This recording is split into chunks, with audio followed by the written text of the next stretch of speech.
Hello and welcome to episode 43 of the Ego Chall Podcast. My name is Preston Byers, and as always, I'm joined by my co-host Justin Binkowski. And it's been a minute. We haven't done an episode in probably nearly a month, but we're back. We're ready for the Pro-Am Classic, which kicks off this weekend in Columbus, Ohio. Some of the top challengers teams, they will be playing against the 12 CDL teams. And we also have some roster media news that we have to cover.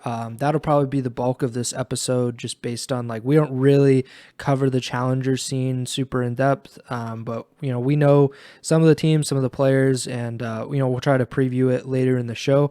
But most of the show will be about roster mania. We also have some map changes. We have one more map being added to the CDL rotation, so we'll get to see an additional control map this weekend. We also have some GAs, which is always fun to talk about. Definitely not excessive at all. But before we get into that, how you doing, Bink? I'm doing well. Yankees won their 11th straight. Just talking to you about the other teams, so could be a good night in the Binkowski household for the sports fandom, and good to be back here, ready to talk more COD. How many wins in a row is that for the Yanks? 11. 11 wins in a row. I mean, that's pretty good. I'm not a huge baseball fan, but I would definitely be rooting against the Yankees when it comes to the playoffs. But I'll tune in October when it actually matters. But it actually matters now for the CDL. I mean, for these challengers teams, let's talk about the Pro-Am Classic. So the top four challengers teams from the Minnesota Challenger Open, which was, I think, end of March, beginning of April. So the four teams from the Challengers Open, they qualified for this Pro-Am Classic, which will take place in Columbus, Ohio without fans. But those four teams will battle the top 12 CDL teams. And this is really the first tournament in the CDL's history that is more geared toward the old format where you have four team groups, and then the top teams from those groups then move into a bracket. I believe that this bracket is a single elimination, not a double elimination like people really wanted, but we're also going to have 4 streams, which was something that the CDL general manager Daniel Say, he announced. I guess he didn't really announce it, he just kind of replied to it on Twitter. He just kind of mentioned that they were going to do an Alpha, a Bravo, a Charlie, and a Delta stream because they're going to have multiple matches going on simultaneously. So there's going to be a lot going on. What's your thoughts on the Pro-Am Classic, just in general, before we hop into the roster mania stuff? Do you think it's a good idea for the CDL? What would you like to see the CDL do differently in regards to the format or the frequency or whatever? Yeah, I think it's a cool idea. Obviously, you and I have, at least somewhat of a background in traditional sports, and Mm-hmm. one thing that's always talked about when there's a really good team in a lower division such as college football with Alabama, and there's a really bad team in the NFL like the Browns, you always get those people saying, oh, Alabama could beat the Browns, all You mean the this yada yada. Jaguars? Well, I'm using an older example. um but yeah, that's kind of what you would maybe think would come from this event, but that's not really what it is at this stage, just because since Call of Duty's so much different, there's always going to be well, not always, but in this case, there is an example of a former world champion being an amateur for this event. So, yeah, I mean, it's a good idea in in practice or in theory. Will be cool to see how it plays out and stuff like that. I'm excited, like you said, for the 4 streams. Some people don't really like that, and I know it can be kind of a pain when you're trying to cover 4 matches at once, but it does bring me back to the good old days of even the CWL and before that, where you had to have 4 multi twitches up and watching all Yeah. the games at once, trying to record the scores and all that stuff. So I'm excited for it. I think that there will inevitably stuff that can be improved upon this. Mm-hmm.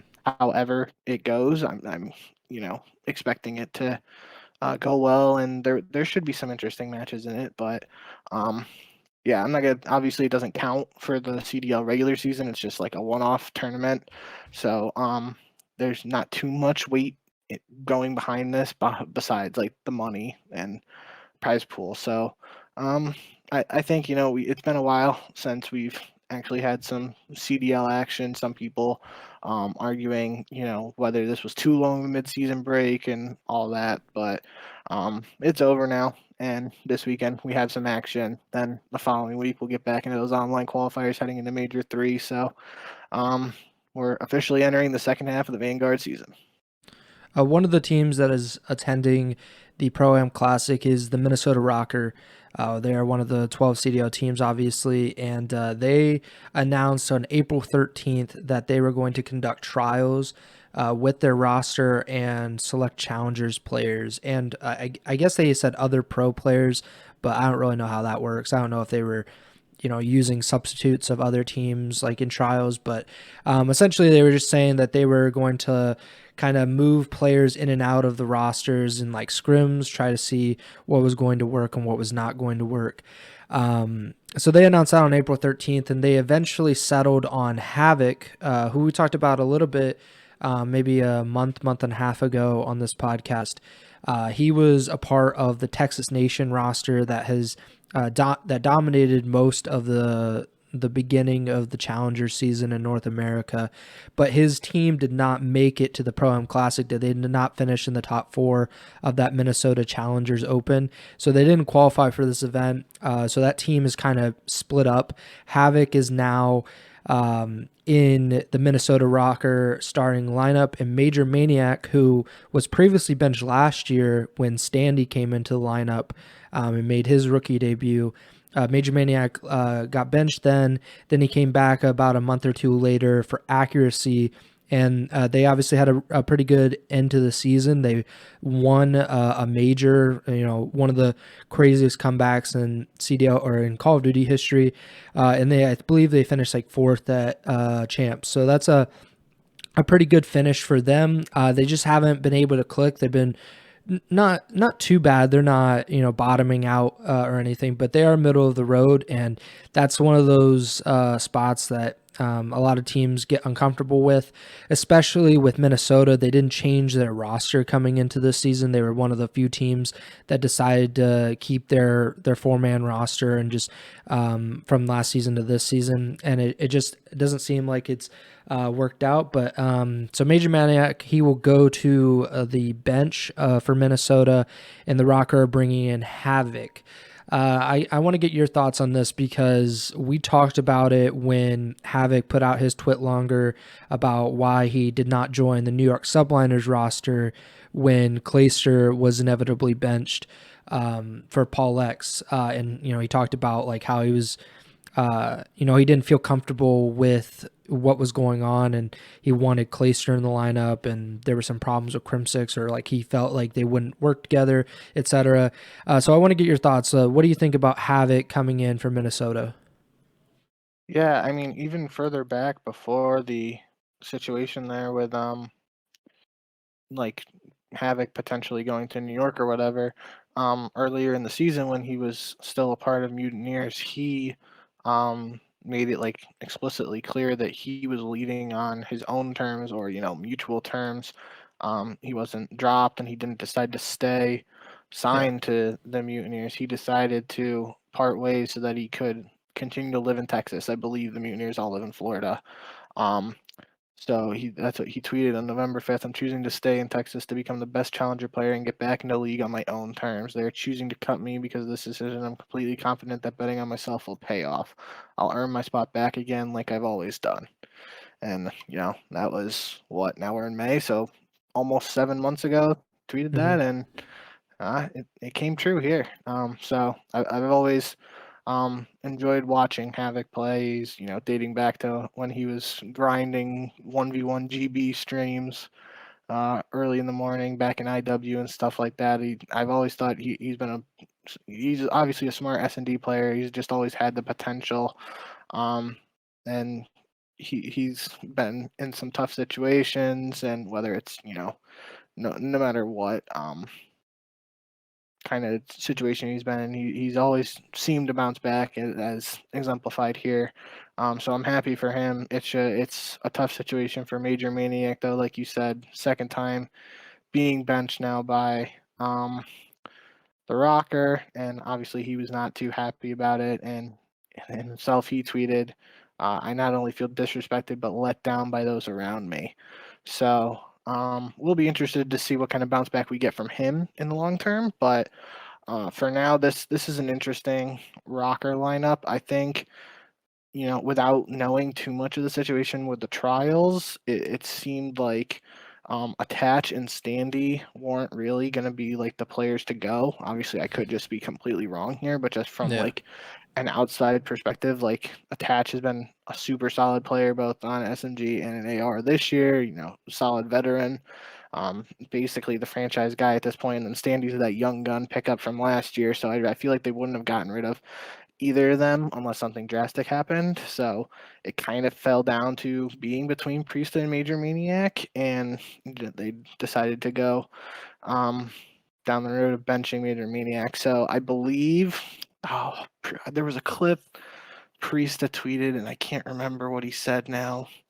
But regardless of who's the main AR and who's the flex, it'll be Attach and Priest on the ARs, and Standy and Havoc on um, the subs. So that's an interesting sub duo. As noted, Havoc's seen a lot of success in challengers this year since that move off Florida. So it'll be interesting to see if he's able to carry that back up into his return to the CDL. Yeah, in regards to the roster move and Major Maniac going to the bench, and Havoc coming in, I think that I don't know if I said this on the podcast, but it felt the most likely that Major Maniac would be going to the bench out of those four, Attach, Priesta, and Standy and him, because they've already done it once. I think it's a lot easier to bench a player, if you've already done it in the past, even if it was a year ago. But they have the same coaching staff. Saint's still the head coach, and I think it's a lot easier to do it again. So I empathize with Major Maniac and him feeling disrespected, because I feel like that's how most Call of Duty players or just athletes in general, getting benched or getting released or getting traded by a team that would, obviously, I think it would, for most people, you would feel disrespected in that position because you would feel that you're better than your teammate, or you're better than your replacement, etc. So I empathize with him on that, and I hope that we get to see him back in a CDL starting roster. It might happen. There's quite a bit left in the season, a whole half of the season to go, and you don't really know how it'll shake out for every one of these CDL teams, but I do empathize with him on that. As for Havoc, I'm really happy for him because we talked about it on the podcast when he said that he turned down New York and people called him stupid. Like, there's no, like, why would you turn down a CDL team, blah, blah, blah. And like, you got to bet on yourself. You don't want to get into a situation that you're not comfortable in, especially if this could be one of your last times getting into the CDL, because he has been benched before. He has been released, like you said. He decided not to move back to Florida and decide to stick with living in Texas and everything. So I think that he made the smart move. I think it's a smart move for anybody. If they don't feel comfortable in that situation, they gotta, find where they are comfortable. And I hope that they have success in Minnesota, and him specifically, because he's a veteran. Like, it feels weird because I still think of Havoc as, like the 19, 20-year-old guy from Black Ops 3, kind of wall running and stuff. And it feels like that, but he's been in the the CDL, the CWL. He's been around the pro scene for half a decade, pretty much. So like it's good to see him back in the CDL, and I hope that he can do well moving forward with the Rocker. I will just point out real quick too. I feel like, obviously don't want to put words in Major Maniac's mouth, but I feel, just based on their history, unless there's some bad blood we don't know about, Major Maniac and Havoc were a part of that Team Space team back in Black Ops 4 that, like, went from unsigned to making the league or whatever, and getting to bring in a huge organization like Gen G into the Yeah. CWL, although it was, like not long lived or anything like that. They have history being teammates together and stuff like that, and that's a pretty cool story too. So I don't. This is an assumption, but I would assume there isn't any bad blood between like Havoc Yeah. and Major Maniac over this, but you never know. I really just feel like it's gonna be like we saw earlier in the year when ASIM just like went all. It was against New York. This was it against New York or was it against Minnesota? I don't remember, but you I see think it it all was the New time when York. players, yeah, when you see players play against their former teams and stuff, and get hyped, and we get some Twitter drama and stuff after the matches. That's something we can look forward to if and when Major Maniac finds himself back in the league. So Havoc, he was on that Texas Nation roster, and so was Kismet. Kismet was previously on the Paris Legion in 2020. They didn't have a great deal of success, but I guess more success than Paris has had since. So take that as you will.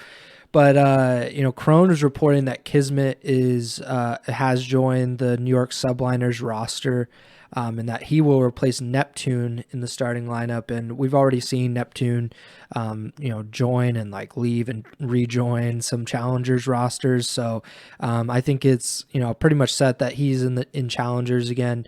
And Kismet is going to be in the CDL again. What do you think of this? Because this was actually something that Havoc brought up. He wanted so this was a month and a half ago, I believe, and there were rumors that New York was trying to change up their roster when they were, just putrid. They barely could win any maps. I believe they hadn't won a hard point at that point in the season, and it was decided then that they wanted Havoc. New York did, and Havoc was like, "I'm open to this, but I need Kismet because Kismet." Knows the system that we have with Texas Nation. It would be a lot easier transition for us, and we can kind of hit the ground running, so to speak, with another one of my teammates to kind of soften the landing. It's not as big of a transition as if I'm coming into a team of three, essentially. And I guess New York balked at that. They decided not to do that at the time and brought in Paul X instead.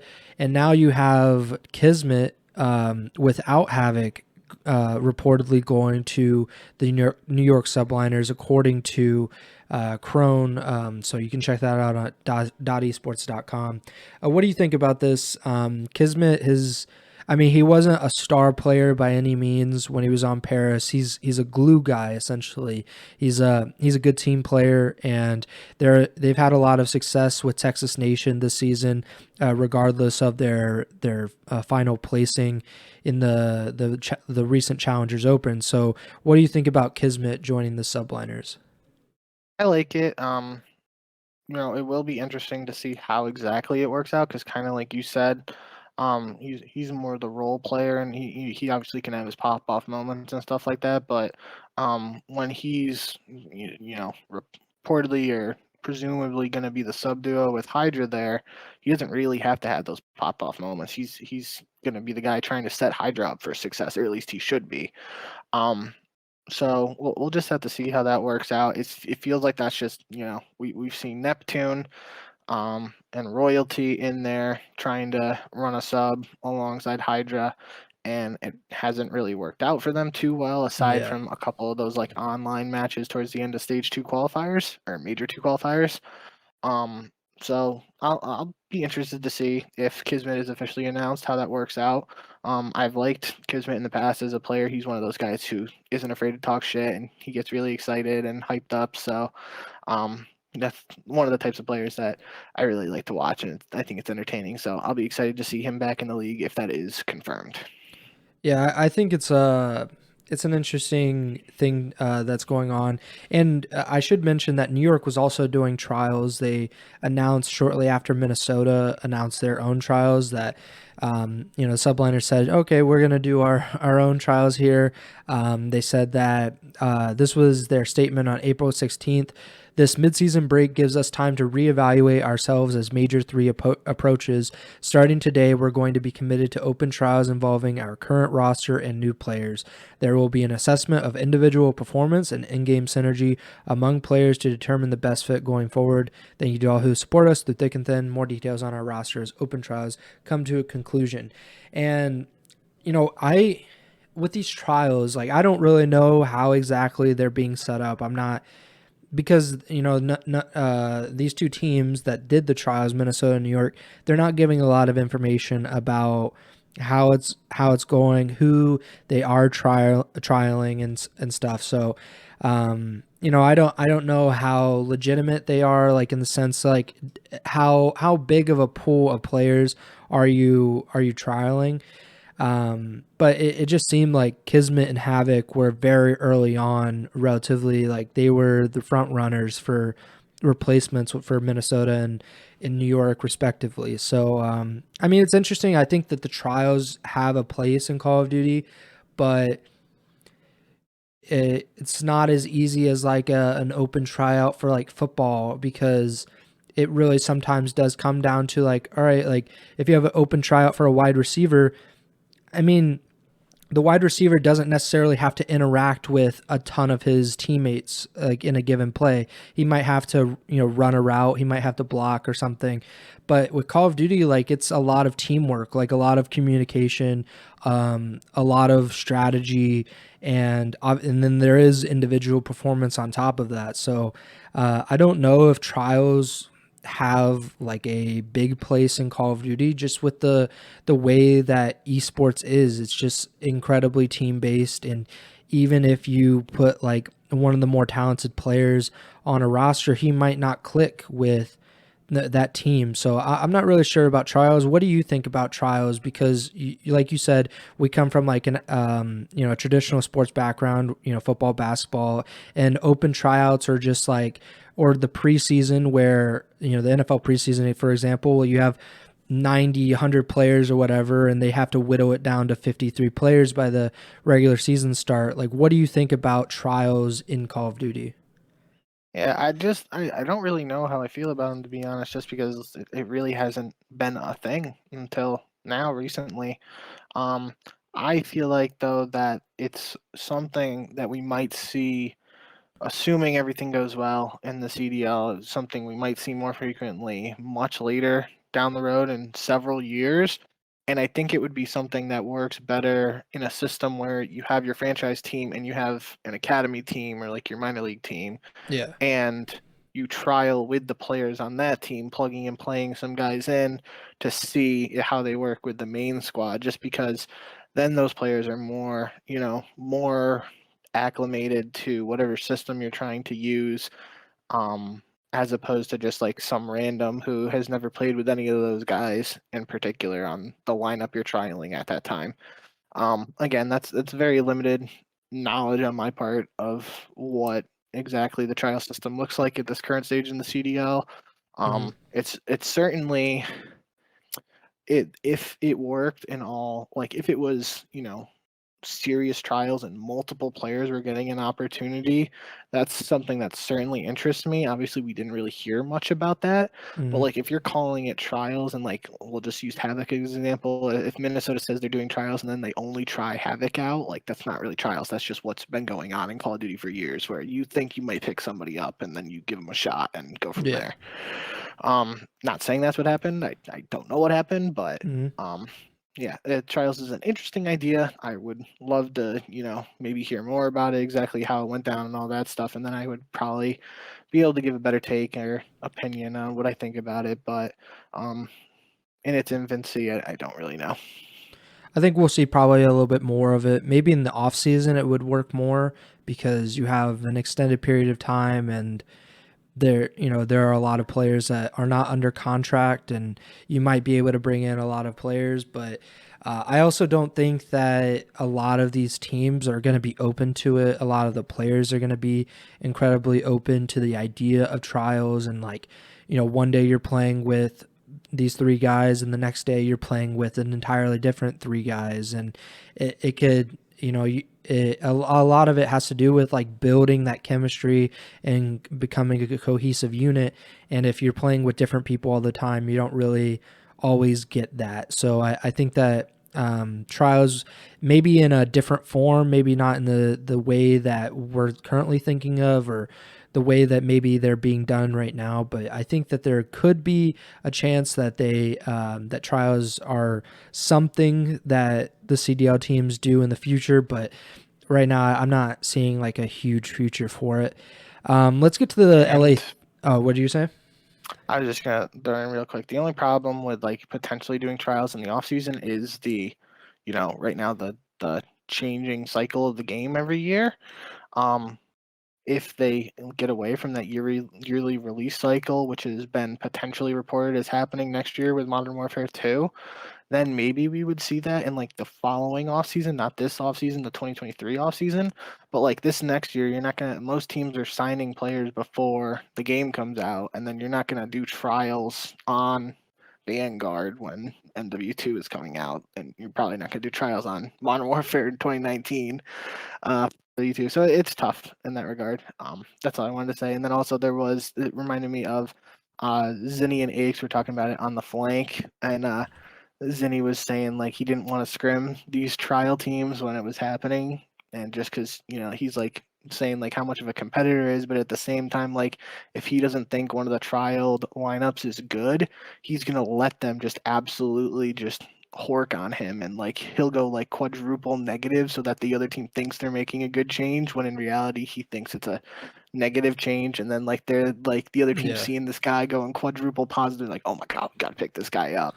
And Aches was saying something like he had done that in the past, so it was a funny interaction. But yeah, we don't have to talk on it too much, but that was just something I was reminded of, and I thought it's funny. So That definitely, like you said, trials is a young thing and a relatively new thing in the CDL, and it'll be interesting to see if it develops or how it develops.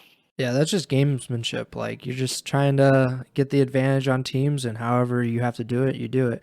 Let's get to the LA Thieves because they have changed roles heading into the Pro Am Classic. Kenny is now a submachine gun player, and Draza is now a flex. So this has been, I don't like, I feel like this is every single year with Kenny's teams that during the season they have to do a role swap because he's I don't know if he's equally talented on, sub and AR, but he has the ability to do both. He's versatile in that sense. And I believe that he just likes running an AR more, and I think that's what it comes down to a lot of times is like he might be even better with the submachine gun, but he's just like I don't like playing that role, or I maybe just prefer being an AR player. And I guess that the Thieves are like, well, maybe you should play SMG anyway because this team they massively underperformed, in that second stage or second round of qualifying matches. They were one of the worst teams in that round of qualifying matches. They salvaged a little bit during the second major, but they just weren't looking like themselves. We even talked about maybe that a roster change could be coming or a coaching change in the staff or something. But they decided to go with this role swap. What do you think of this with Kenny going to the sub and Draza going to flex? I think this has to be, the last straw really Yeah. for them. If this doesn't work out, like they almost have to make a roster change, in my opinion. Yep. But I think it was either in the 0 to 100, 100 Thieves documentary or in Octane's video on the change. I can't remember which one. But somebody was explaining like the rationale behind this change, and it kind of made a little sense to me. I think it might have been in the Octane video, just thinking back on it now. But like they were saying, whoever was talking about it was essentially saying that like Octane and Kenny are more of the vocal players on the team, and having them both be on the AR might have made communication a little bit because they didn't Makes have sense. either of them like in the front line as a sub.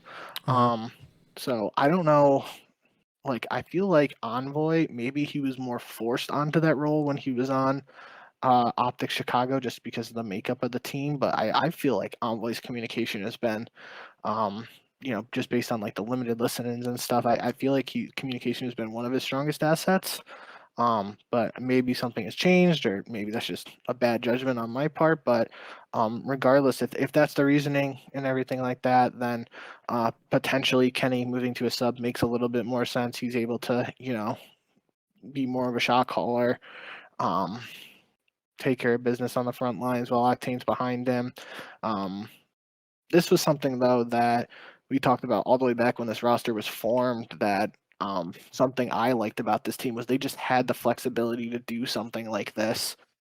Before Vanguard was even released, we didn't know what the meta would look like, but if it was a 3-sub meta, we could see, and obviously, a map like Bokage, we do see 3 subs anyway, but in a 3-sub meta, this team had the flexibility to have Kenny and Draza both on subs. On a 3 AR map, they have the potential to have Kenny and Draza both on AR. So this is something I thought would be an asset for the team. It seemed like early in the season when they were playing well on hardpoint, maybe that was the case, but things just haven't been working out for them lately. And LAT fans expect better than just what the team's been giving them. So I feel like if they struggle out of the gate here, at the major 3 qualifiers, we might see a change. I believe Pentagram is signed as their sub. He is. I don't know if he would be like a really good answer or anything like that. So maybe they look outside the organization, but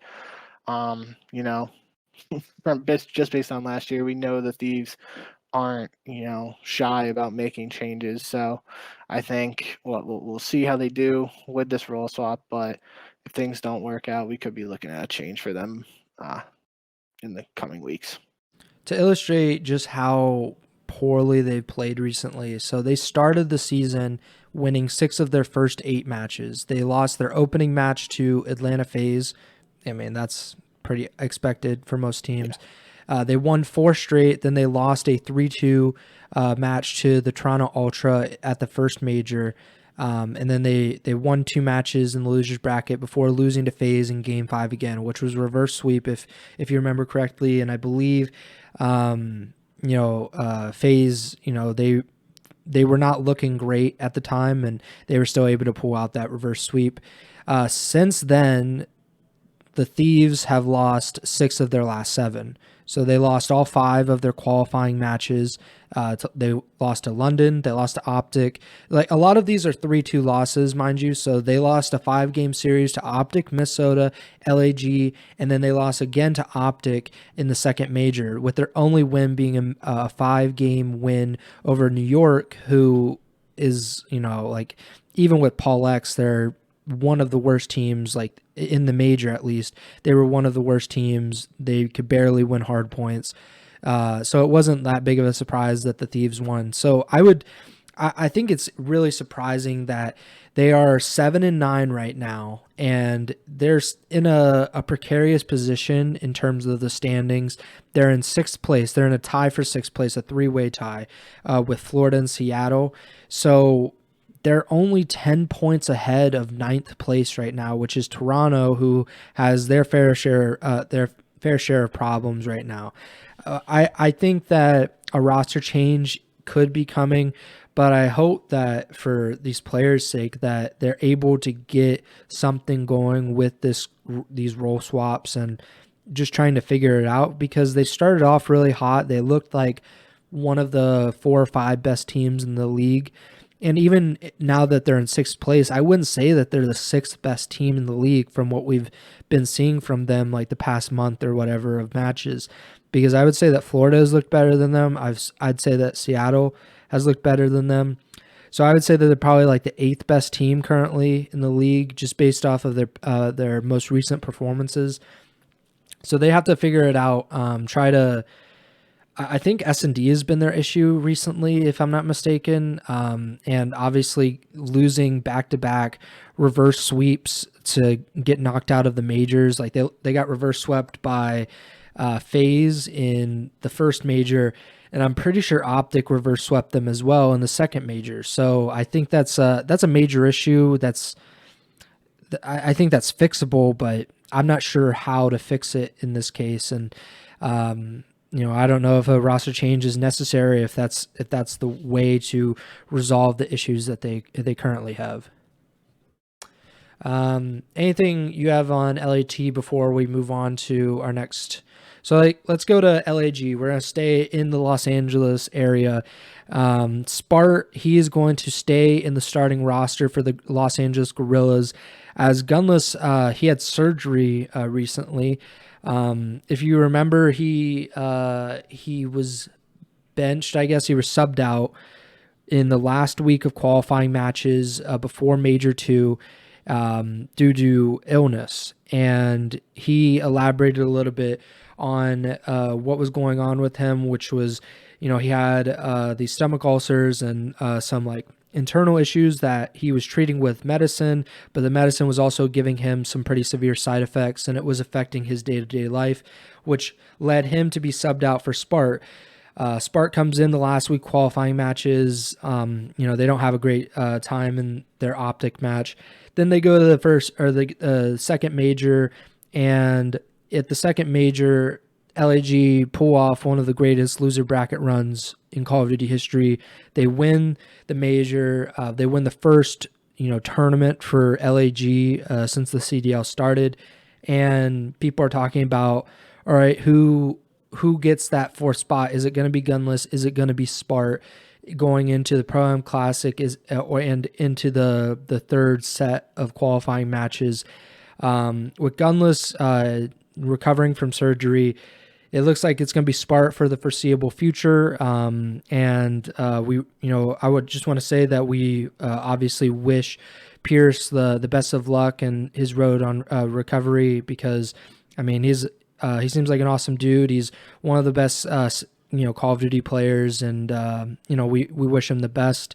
As for LAG, they're gonna rock with Spart, which they had no bad options in my opinion, because Gunless and LAG seemed like they might have been hitting a groove when he had to be subbed out, and obviously Spart and this LAG iteration has been really good based on their Major 2 performance. What do you think of Spart staying in the roster?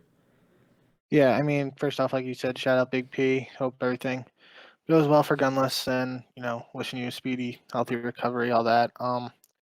But yeah, like this was in my eyes heading into probably in our last episode we were talking about it. This was like the big change in my eyes that could have set off roster mania. Whether LAG decided to add Gunless back to the lineup and keep Spart in, or move on from Spart or keep him on the bench, all that. Obviously, it doesn't come down to that due to Gunless's health situation, so it doesn't seem like at this time he's going to be competing at all. Um, just trying to recover, do whatever he has to do to get back to full strength. Obviously, just due to how talented he is, I hope we see him back. If not with LAG, just with any team before the season ends. But certainly, if things don't go well or whatever the recovery timetable is, I certainly hope at least by the start of the next season that Big P is back out there competing, doing his thing. But for Spart, this is the opportunity now. He's really, you know, opened a lot of eyes in the community and established himself now just based on this one incredible losers bracket run. And he's gonna have to try. Obviously, it's hard, a tough act to follow, but he's gonna have to do what he can to show that he belongs and that he can continue to compete at this level. So, I think it's official, but I don't know if it's official. The Volk potentially being GA'd. Will be interesting to see how that affects LAG. Not saying that the Volk is like the only reason LAG was successful or anything like that, but it was a major part of the reason why they were able to come away with the victory. So we'll have to see how it's the same lineup we saw at the major, just potentially a slightly different meta for them in that regard. So they still won. What was it, 10 searches in a row they won, or did they get up to 11? I don't even remember. I'm not really sure, but they won a They, lot. they won. Yeah, they won a lot of searches in a row. So no matter what gun you're using, like if you have the potential to do that, you're a good team. And yeah, I'm just gonna be excited to see how LAG, if they're able to build off of their success at Major 2, Not going to take too much away if like they come out here at the Kickoff Classic and struggle, but especially once we get to those stage 3 qualifiers, will be interesting to see how Spart and the rest of the team build off that last victory. Yeah, I remember tweeting about LAG and kind of their stats, with Gunless compared to their stats with Spart. And here it is. So LAG with Gunless, so they had 11 matches. They were 5-6 in those matches. 11-7 in Hardpoint, 6-9 in Search and Destroy, and 4-7 in Control.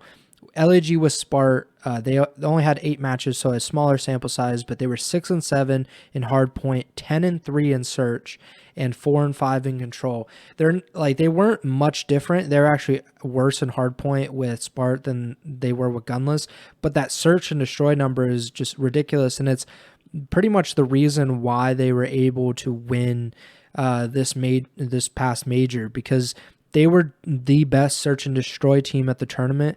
And we talked about it before. Search and Destroy wins championships. It's a major part of teams. Like FaZe last year, they were a very good Search and Destroy team. They were good at everything, but Search and Destroy, they weren't going to let that slip, because if all else fails, if your respawn's just not clicking, like you probably can squeak out one respawn victory and pick up 2 Search and Destroy wins. So, in LAG's case, that's kind of how they did it. They weren't, incredible in Hardpoint and Control, but they found a groove in Search and Destroy, and they were able to exploit that throughout the entire tournament. So if they're able to continue to do that, like, it's going to be tough for them. Their fans are probably going to be on the edge of their seats, because that probably means there's going to be quite a bit of game 5s. But once it gets to game 5, if they continue this 10-3, that trend, like, they're going to win like almost all of their game 5s at that rate. So I think that LAG, if they can continue to play so strong in arguably the most important game mode, they probably will have a lot more success as the season continues from here. Let's go on to London. So this was actually more recent than most of these other things. So Gizmo announced, I believe yesterday, he announced that he was going back home to deal with personal issues. He did this, I believe, in March as well. He went back for like 1 week of qualifying matches. He had to step aside, and that's when Paul X was able to stand in, and then Paul X then got signed to New York soon after. So Gizmo, he said that he's got to deal with his mental health stuff. He's got to deal with personal issues. So he's going back to Europe, and Harry, who has been their substitute, the London Royal Ravens substitute, he will be stepping in as a starter for the team for the foreseeable future, and Gizmo will remain on the team as a substitute. First of all, same thing to Gunless, but Gizmo, like, we're wishing you the best, man. Hope that you're able to pull through this, and we hope to see him in the CDL sooner rather than later, but whenever he's ready to come back. This is a really interesting situation for London. They're one of the best teams in the league, at least with the starting roster with Gizmo in here. So we'll see if Harry has, can keep that momentum going for London. But definitely one of the better teams in the league. What are your thoughts on Harry coming into the Royal Ravens starting roster? Yeah, I mean, like you said, the most important thing is Gizmo. Hoping everything goes well with him. He's able to get everything situated over there.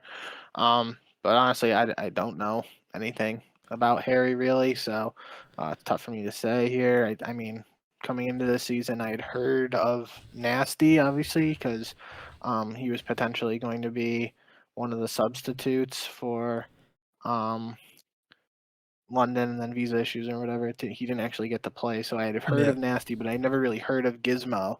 And coming into this season, once the season started, rather, he was one of the best rookies in the league, if not the best, based on initial Yep. performances. And obviously, he had dealing with mental health issues and whatever's going on with his family, stuff like that, just personal stuff. It obviously he didn't actually say it, but it certainly seemed like it was affecting his performance just based on looking at the stats based on the beginning of the year to what we've seen more recently. So Um, you don't really know what to expect from Harry or London with this change. We'll just have to see. The only other thing worth mentioning here is that Harry was a part of the Ultra Academy EU squad. That is one of Hmm. the 4 teams competing in this Pro Am Classic. So they also had to pick up a sub. They picked up Rafi. Again, don't really know anything about him, but that amateur team had to make a change, a corresponding move to fill in the spot because of Harry having to go into London's starting lineup. So we'll be seeing, not only will we be seeing multiple new CDL lineups at this event, but we're even going to see one of the challenger squads switch things up as a result too. Optic Texas will also have to switch up their roster a little bit for Pro Am Classic. Illy will be stepping aside due to a thumb injury. And General, who has been the Optic substitute for a few years, I believe, he's going to step in. He's gonna start in place of Illy for the Pro Am Classic. So, I mean, I'm not really sure what to expect, but General has been on. He was on Texas Nation with Havoc and Kismet, and they were one of the best teams in the North American Challengers scene. So I'm excited to see him get this shot. Obviously, he's from Enigma 6. That's what he's most known for, but really good player, and he's been on this Optic team. I believe even when they were in the Chicago Huntsmen, he was their substitute as well. But, it should be an interesting dynamic because Optic, if you looked at the betting odds, Optic was the favorite before this, injury stuff with Illy. I don't think that they're still the favorite. I would probably say that FaZe is the favorite at this point. But yeah, it's an interesting thing. I hope that Illy recovers and he's able to come back really soon. But an interesting spot for General. I didn't end up watching this Optic video from Rambo, so I don't know if you did. So I don't think that they said anything big because I feel like it would have gotten aggregated. But we wish Illy the best. You have any comments on the Illy situation and General filling Yeah, in for him? it was just a short video. They were saying something like you mentioned about his thumb. Rambo said it wasn't like a cyst. Um, so it wasn't. It doesn't sound like it's something like what Zuma went through earlier in his career. It just sounds like there's like some infection or something on his thumb that they got to get taken care of. But it sounds like this is like it, without putting words in Rambo's mouth, it sounds like he could have played if like this was the regular season or something like that. But it's more or less they want to give him the extra week to recover and get right before the stage 3 qualifier start, which, in all honesty, that's what really matters, not this Pro Am Classic. So, hoping everything goes all right for Illy there. Not going to have too, I mean, last time I said I'm not going to have too high of expectations for a team going into an event with a sub. It was LAG, and they ended up winning the whole thing. So maybe Optic Texas is going to win the Pro Am Classic with General. Who knows? But yeah, he's really more of a main AR player, and that's more of Dashy's role. So there might be some issues there, but I think since this isn't a regular season event or anything like this, Optic Texas is they're obviously going to try to win, but they'll probably be looking at it more like practice and maybe experimenting with their map pool or something like that, and getting ready for the second half of the real deal.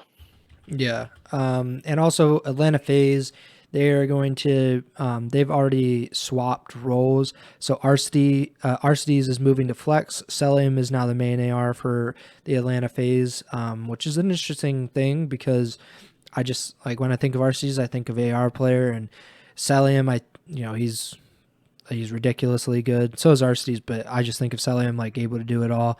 So it's an interesting move. I mean, I'm interested just to see how it works out because Atlanta has been so good for the past 2 years, and to see them swap roles. I mean, maybe they really think that Celium could add something else to the AR role, and Aristides maybe a little. He can do a little more with this flex. Do you have any thoughts on the role swap going into the Pro Am Classic? I'm gonna just be interested in general to see how this actually affects the team.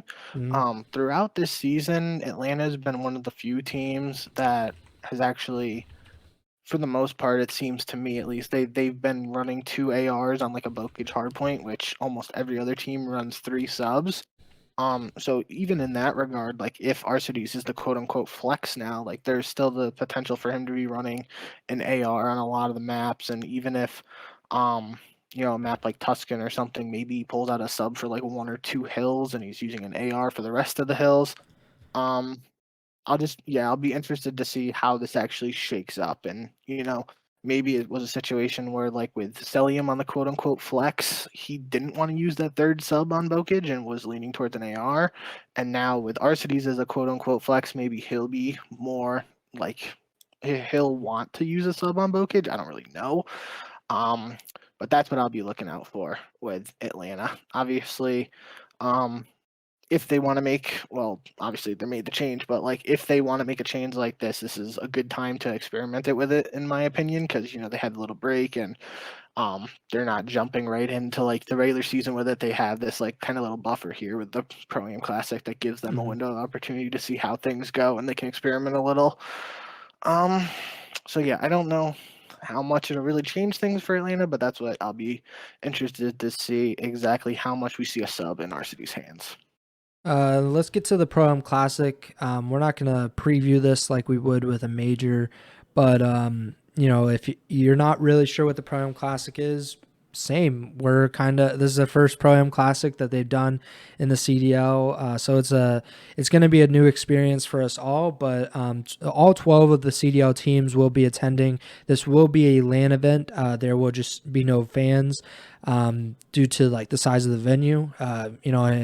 If this was on any other weekend probably in the year, I probably might have went actually and cover this in person, but this weekend just isn't the right weekend for me.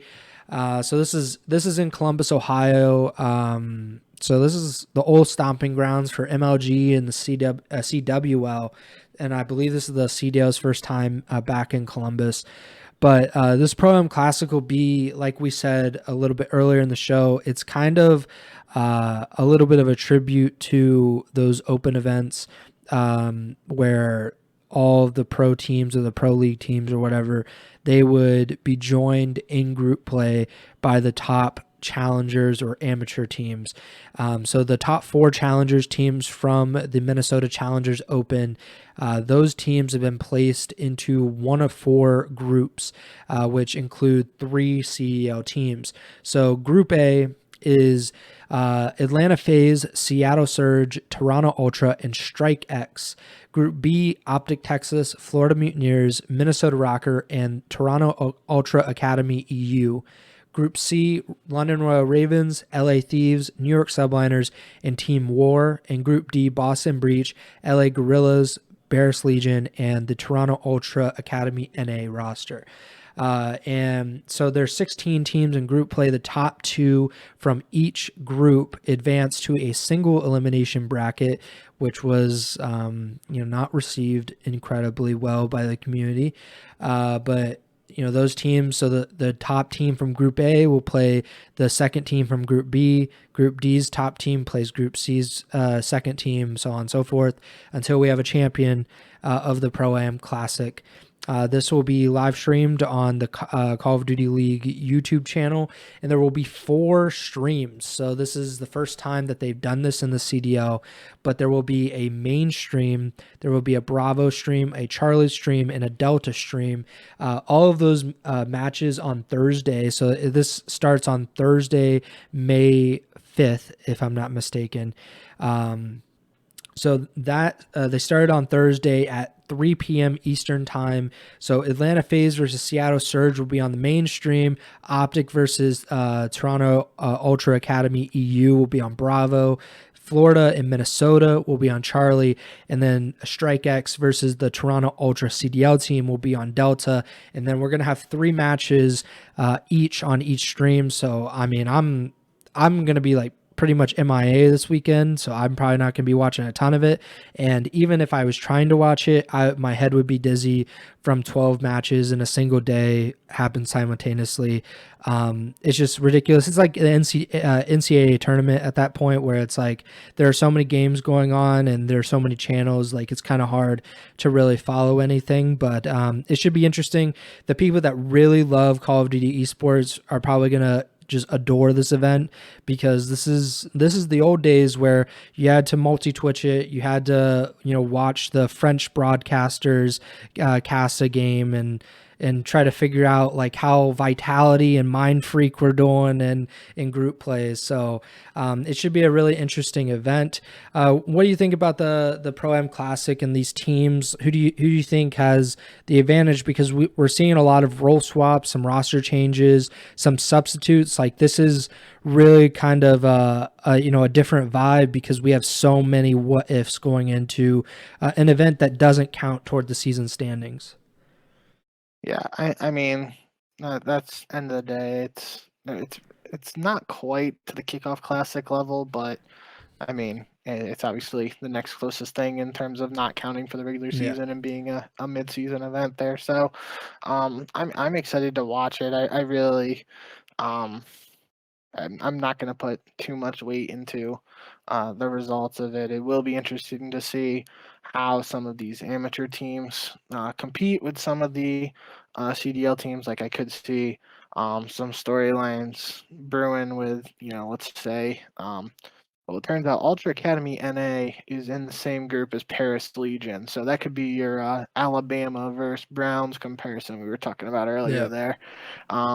That the Ultra Academy NA has Hixie, Mohawk, Scrappy, and Vickle, and I think it was Scrappy who was the one coming under fire a little bit on Twitter for talking trash and all that. So that could be an interesting match, but yeah, end of the day, I don't really think it matters too much who wins this. Just aside from getting a nice check for first place, I'm just more excited to have a bit of a nostalgic event and just take it all in. I'm surprised Scrappy didn't get sensitivity training, considering the Ultras past. It seems like that would have been pretty fitting for him. These challengers teams, like you said, Hixie, Mohawk, Scrappy, Vickle, for Ultra Academy NA. Team War, they were Millennium 7 when they qualified for this, and then War signed them. So that roster is Denza, Maple, Wardy, and Weeman. So some players that we know. Ultra Academy EU, Rafi is he's the replacement for Harry, who's been called up to the London Royal Ravens starting roster. Rafi will be joined by Vortex, Furious, and Beans. And Strike X, which was like the wild card essentially coming into this. People thought that Texas Nation would probably be this fourth team, going into that Challengers Open. But it's Gunsy, Fire, Ramby, and Silly. And I believe that they, like, one of the players sketched on this team right before the Challengers Open, and it caused obviously that's what Challengers players do a lot of times. They're changing rosters every 5 minutes, but this roster was like kind of a last minute thing heading into the Minnesota Open, and they were able to grab that fourth and final spot and qualify for Pro-Am Classic. But Fire was on Paris Legion, I believe, in 2021. Silly was part of Minnesota and LAG, former world champion with Evil Geniuses. Ramby, was he on Midnight or something like a few years ago? What was at Midnight? No, Midnight was Lamagod, Envoy, Jet Li, Parzellian, and Brack. I know Ramby's name. I couldn't tell you what team he's played for though. Yeah, I don't know why I was thinking that. But Ramby, he's been around for a while. Maybe it was Splice Black, I remember. I don't know. But he's been around for a while. And then Gunsy, I'm not, too familiar with him, but he's 20 years old, so he's probably pretty crazy, to be honest. Like, if you're younger than me and you're one of the top challengers or top pro players, you're probably just absolutely insane. So it'll be an interesting event. I don't believe that the prize pool has been announced for this event, which is kind of. I think they said it's 100,000 for first place. Okay, so it's unless that's misinformation. I thought I saw that somewhere though. Are you fake news, Bink? I don't think so. I don't hope so. So whatever the prize pool is, maybe it's 250 grand or whatever. But this is mostly. Like, this is a bigger deal for the challengers teams for sure than the CDL teams, because the CDL teams, like we said, they don't have the standings to worry about if they get knocked out in group play, it's not the end of the world for them. It's also like, they're a lot of these teams are trying to figure out new roles or new players or having substitutes, that they didn't expect, like Optic. So there's a lot going on for them. But for the Challengers players, like this is a huge deal for them. These are the only 4 teams that get a chance to play the CDL teams in an official capacity this year, and they got to make the most of it. They got to make sure that they come out firing. And if a team like Team War or something, they get to like the semifinals of this event, that's a really big deal for them, and rightfully so. Yep. Because a lot of it is like a lot of fans don't really know about most of these players and challengers, because those challengers events aren't getting a ton of viewers. They're not like incredibly known commodities. So a really big deal for all of these challengers teams, and we wish all of these teams the best of luck. It should be a fun event. I hope that everything goes smoothly with 4 streams and all of these teams. I mean, there's a lot of room for error, but I hope the best for everybody involved going into the Pro-Am Classic, which kicks off Thursday, May 5th, and will go through Sunday. So check it out on the Call of Duty League YouTube channel. Let's talk about Berlin Control. So Berlin Control has been added to the CDL map rotation. So we finally have a 3rd control map in the rotation. I'm very thankful. As just a viewer, I'm so tired of the same 2 maps being played over and over again. Even if Berlin doesn't get played that often, I'm sure there will be at least a few teams that decide to play on that map. So just a 3rd option is great. I don't know if you've had a chance to play Berlin Control. I just think that is a good thing for us, and it's probably a good thing for these teams with the vetoes and everything, just to have a 3rd option. Even if they're insta-banning Berlin, at least there's an extra map that they have to consider, and it's not as simple as like, all right, we want to play this control map. Like, we have the advantage in the vetoes, we will play this control map no matter what. So that's a great thing. I don't know if you have anything to add on to that Berlin stuff. Yeah, I haven't played it too much. I haven't played it at all, actually. But I just remember at the beginning of the year, like, teams were scrimming it and stuff, and there were some issues with the spawns. And I believe that was the main reason why we didn't see it implemented early or at the start of the year. But apparently those spawns have been fixed in some kind of update, if I'm remembering correctly. So I think that's the reasoning that we're finally getting it in. But yeah, just like you, regardless of what the map is, it's just we needed a 3rd control map to fix the veto system and, just add something, even though it's, Berlin, which is already a map for hardpoint and search. Like, it just gives a 3rd option there. So Team A doesn't just get to veto the map and at the same time pick it. Like, they can veto now, but then the other team essentially will get to veto a map and then pick which control is played in a best of 5 series. And it'll it'll be interesting to see what they do for best of 9 grand finals, because before this there's only 10 maps in the map pool, so that just meant the team from winners bracket got that 1 veto for a hard point, I think. I think so. Yeah. But regardless, like, now with 11 maps, like, there's going to be 2 maps not played. So does the team from winners bracket in a best of 9 just get to veto 2 maps, or like, how is that going to work? That'll be interesting to see too. But yeah, like you said, I'm just happy there's finally a 3rd control map, even if it is 5 months into the year. MW2 has been revealed as the next Call of Duty game. So the official Call of Duty Twitter account tweeted on April 28th, the new era of Call of Duty is coming, hashtag Modern Warfare 2. And then they did like a little teaser thing with the MW2 logo. I mean, it's not the worst case scenario, I guess, but not a lot of people were... I won't say that not a lot of people were fans of like this latest edition of Modern Warfare, because I think a lot of people bought it, a lot of people played it, and it did spawn Warzone, which is like the biggest thing in Call of Duty in like years and years, just like with how many people actually still play that game. But I mean, I'm not really looking forward to it just because I wasn't a fan of playing MW, and I really wasn't a fan of like watching it. In like comparing it to other competitive games, but this will be the game, right, that they play for 2 years in the competitive cycle, if I'm not mistaken. Like they're not going to do. So this will be the 2022 release, but they're not doing a 2023 COD release. So reportedly, so this, I don't know how the off season would work. That I forgot to bring that up when you were talking about like the 2 year cycle and like how the off season will do. Like I don't know how, like when they'll do the off season. Like are they going to have the normal off seasons for the CDL in the same way if they don't have to kind of base it around a yearly Call of Duty release.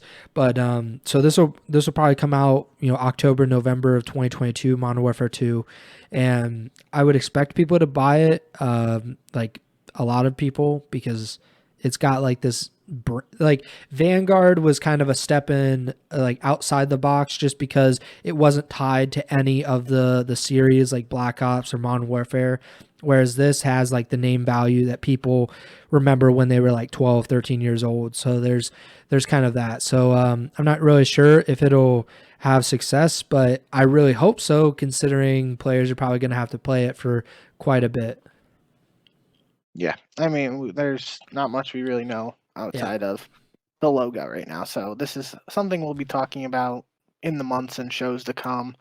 But yeah, like you said, regardless of what actually ends up happening, this is just a big year for Call of Duty in general with Modern Warfare 2, just due to um, the reception around Vanguard and everything like that. It's Activision's going to have to look to bounce back and have a strong year with MW2, and hopefully that's reflected in the game, and we get something that I mean, people are always going to find something to complain about, but hopefully it's a game that's more well liked than Vanguard and other recent titles in the series. We also have the third and fourth majors for the CDL. The dates for those have been confirmed. So the New York Subliners and the Boston Breach will be, teaming up for the fourth CDL major and the corresponding Challengers event. So the Challengers tournament will be held in Boston from July 8th to the 10th, while the fourth and final CDL major will be held in New York, July 14th through the 17th. This was a week earlier than previously announced when the season schedule was announced, I believe in January or February. The New York Subliners major was scheduled for July 21st to the 24th, so it looks like they moved up that major. The online qualifiers will likely be moved up at least a week, maybe 2 or maybe 3, because there is almost a month a long break between Major 3 and the beginning of the qualifying matches for Major 4. So I don't think we really need that. We have a big break between Major 2 and Major 3. I don't think we need another big break between 3 and 4. And also the Toronto Ultra, who are hosting the third major of the season, they officially announced the dates and the venue, and even put their tickets on sale for the major. It'll be held at the Mattamy Athletic Center in Toronto from June 2nd to the 5th, excuse me. So should be interesting. Make sure you get vaccinated because you can't really get into Canada otherwise. I think you said you're going to try to go to the New York LAN event, right? Well, I'm in a situation now where I wasn't going to be able to go because it was supposed to be the week where I was in the Dominican for my best friend's wedding. So now I have to decide if it's worth going to the New York event, potentially, exposing myself and not being able to travel to my friend's wedding. So I mean, if I do go, I'd be super safe, mask up and all that. But we'll see. I mean, not a long drive for me either way if I do end up going or not, but I might play it safe and set this one out as much as it would pain me because I've been waiting for there to be a CDL or CWL event in New York since I've covered God. Yeah, it's been I'm kind of surprised that they haven't done one like in recent times in New York because it's obviously like the biggest American city, and so many people are there.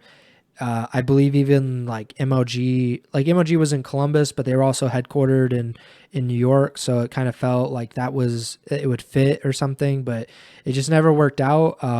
And I'm glad that we're gonna get a LAN event, and I'm glad that we're getting teams teaming up for these things, and we have Boston being like, all right, we'll host this Challengers tournament. Well, and I like that it's on a different weekend, so you realistically watch the Challengers tournament the weekend before, and then watch the CDL tournament the following weekend. Whereas when they're on top of each other, happen simultaneously, how many people are really just tuning into the Challengers event over the CDL event? Like not very many, just a few thousand. Maybe this will add a few more viewers to the Challenger event, which is always a great thing. I don't think we have anything else to talk I will about. What just was it? throw in real quick that trophy systems were finally added to Oh, Vanguard yep. 7 months after the game came out, but it does seem like they're potentially being GA'd, so it might not matter too much for competitive play. It's just, it's been an ongoing thing in the community since Vanguard came out that there weren't trophies, and now they are being added, but the pros are like it would change the game too much to have them, so don't really know what'll happen there, but I guess that's something to keep an eye on this weekend to see if any teams actually pull that one out or not. Yeah, I figured it would be GA just because. I Yeah, mean, that's how. that's I what mean, it seems like. it's like 6 months into the game, and like players aren't really, they don't like change, and this is a pretty big change to how the strategy would work with grenades and everything. So it's not a huge surprise that it's GA'd. I hope that we can figure something out where they're actually not GA'd at some point, but we'll see. Not really optimistic about that. But yeah, I think that's about it. So going into this event, I don't know, are we doing predictions for this event? Now, All let's right. just So just for clarity, you were a game ahead or a match ahead, I guess, in predictions. 54 and 42. I'm 53 and 43. We're doing pretty good. I think that's probably 55-60% win percentage, which is it's probably 55, but pretty good. I believe we'll be back for next week's show because stage 3 or qualifying matches for major 3 will begin later next week.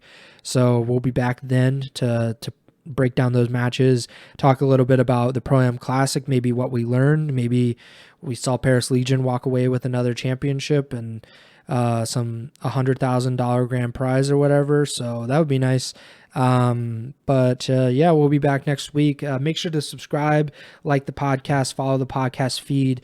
We're on Apple Podcasts, Spotify, Google Podcast, etc. We're on a lot of platforms. Make sure to give us a 5-star rating on whatever platform you are listening or watching on. We're on YouTube as well. I'm actually making thumbnails for videos now, so maybe tune into the YouTube videos, subscribe to the channel, and like the videos. Follow us on Twitter. He's at jbink with 2Ks. I'm at Preston Byers, and the podcast Twitter is at Ego Chall Podcast. Again, next show is probably going to be on Tuesday, May 10th. We're maybe we'll see exactly what day we'll do it, but just lightly pencil it in so you don't have to erase too much for Tuesday, May 10th. And you can watch the live version at twitch.tv/Ego Chall Podcast. We stream the podcast live every week when we do them.